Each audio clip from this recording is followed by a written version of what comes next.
This edition of the Ridley Report is brought to you by nhballoonman.com.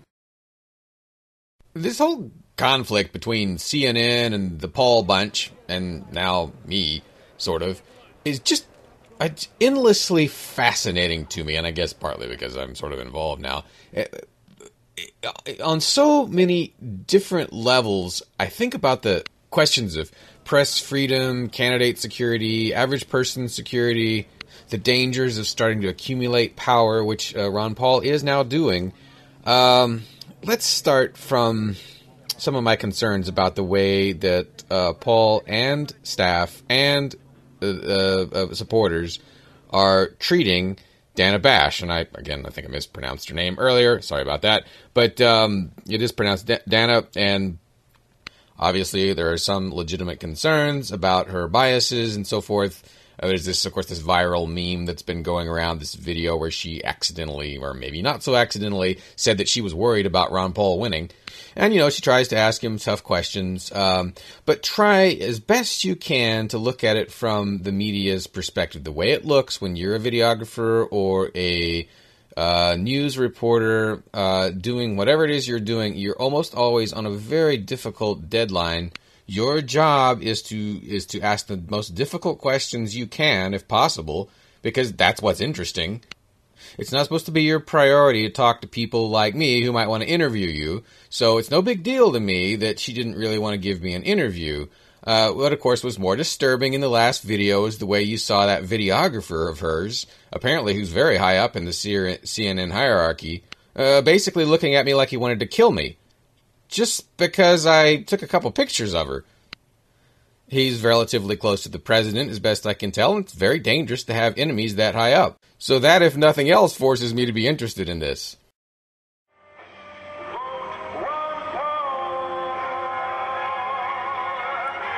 I understand that the Political Action Committee requested a different reporter?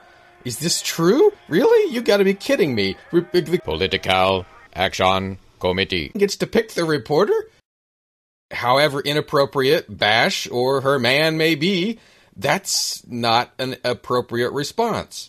If there's something terrible about Dana Bash, that's an advantage, a tool for the Ron Paul campaign. They ought to be just documenting whatever she does and having fun with it. And by documenting, I just mean just videotape what she's doing. If she's doing something terrible, just put video of it on the internet. I mean, it'll just be extra publicity for the Paul campaign.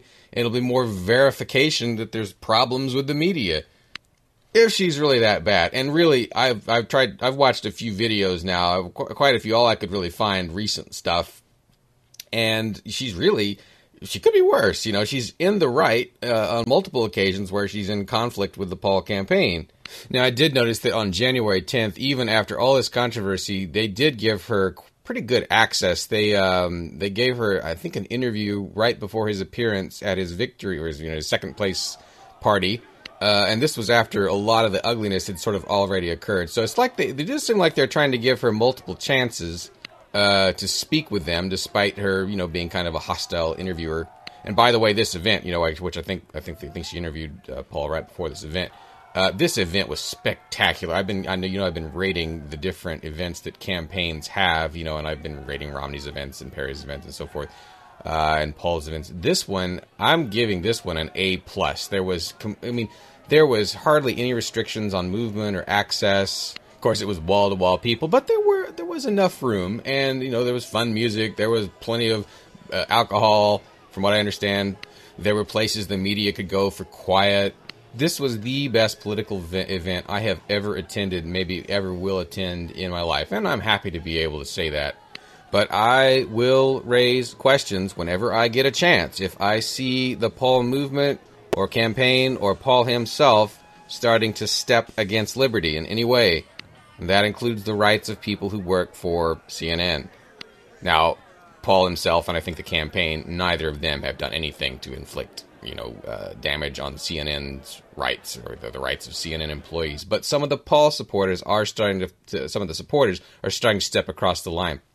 If you look at my channel, and I really don't censor my channel hardly at all. The number of anti-Semitic comments that, sprinkles the comment section whenever I post a Dana Bash video, I'm tending to leave the comments up on free speech grounds, but it's not helpful. All the nasty comments about her appearance, she doesn't look that bad. And if she was a supermodel, you'd be accusing her of getting her job because of her looks. Well, you wouldn't, but some people would. She looks okay to me, but even if she didn't, the uglier a reporter is, the more it says about their abilities. So, I don't know, there's enough actual, real bad stuff you can criticize the media for. There's no need to go into anti-Semitic raving mode or superficial appearancist mode. I've already criticized Paul himself for bailing out on some of her questions over simply what the content was. I got a chance to look closer at more and more videos that are coming out from the Moe's Diner incident. As you may know, this is what got Dana Bash questioning Dr. Paul in a way that made him sort of storm away from her. She was asking him if he really, had a proper ability to reach out to voters if he bailed out on that Moe's Diner thing. Well, obviously, the more videos that I see, the more obvious it is how rowdy that situation was. There was two press photographers who were shoving each other, and they were pretty close to throwing punches. That was outside the diner. Watching the video, it does look like a fair amount of time did pass after he went into the diner. He came back outside, I think, pretty quickly, but it's not like they just left the scene immediately. That was a concern that I had that, I was worried that they just bailed out on the diner and then bailed out on the scene, but it sounds like, it looks like from the video that they actually did give people some time. They came back outside the diner and didn't just leave immediately after that. Press got plenty of time. Well, not plenty of time. They got a couple minutes to get some questions in. And I guess it was, voters that didn't get as much chance. And it might have been good if he'd done something outside where he'd, wandered around a little bit more, try to get past the press and to the voters. But I don't know. This wasn't as bad a deal as I had feared from just hearing about it and seeing the initial videos. It doesn't reflect as badly on the Paul campaign as I thought that it might. Dr. Paul, upon entry into Moe's Diner, did not answer questions that were thrown at him from, it looked like to me, from from voters, just normal, legitimate types of questions. Governor, why does New Hampshire need to be ruled from Washington? This morning's unemployment numbers? Hi. Very disappointing. A lot of people still hurting. So that's what I've been complaining about Mitt Romney doing to me. So I guess it'd be consistent for me to raise questions about Ron Paul doing it to voters. Again, I'm not positive these were voters. They could have been media asking the questions, but same issue as far as I'm concerned.